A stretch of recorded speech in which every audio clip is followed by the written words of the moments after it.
बोला. नमस्कार, मी यज्ञकांत मारुती कोल्हे, राहणार भायगाव.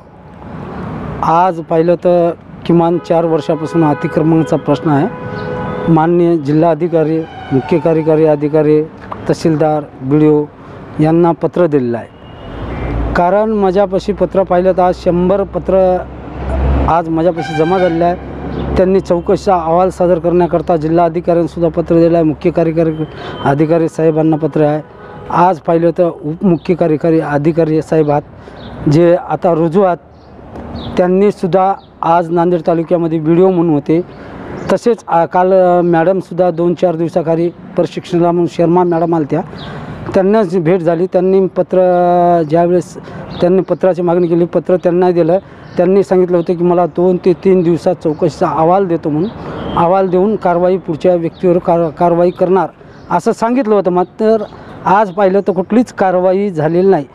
आज मला वाटते की अतिक्रमणाच्या पाठीमागेकडे लोकप्रतिनिधीचा हात आहे आणि त्याच्या बळावर ग्रामपंचायतचे सरपंच, उपसरपंच असतील, गावचे कुटुंबप्रमुख आहेत असताना त्यांनी स्वतः अतिक्रमण केलेलं आहे. आणि अतिक्रमणावर आज कुठलाही अधिकारी कारवाई करत नाही.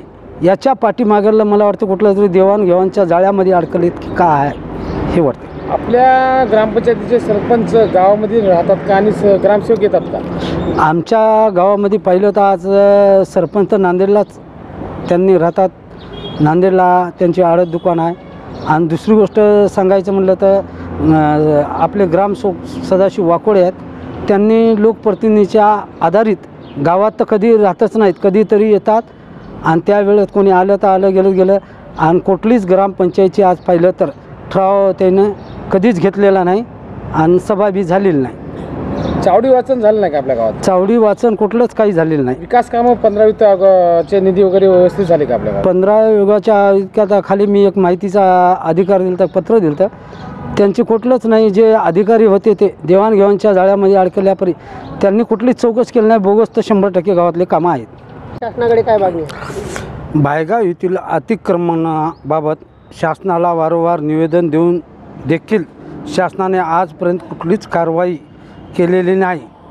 माझी शासनाकडे विनंती आहे की माझ्या निवेदन दखल घेऊन शासनाने सदरीत प्रकारची चौकशी करावी आणि दोषीवर कारवाई करावी ही विनंती. तसेच येणाऱ्या 23 तारखेला जिल्हा कार्यालयासमोर आमरण उपोषण करण्यात येणार आहे. जर कारवाई झाली नाही तर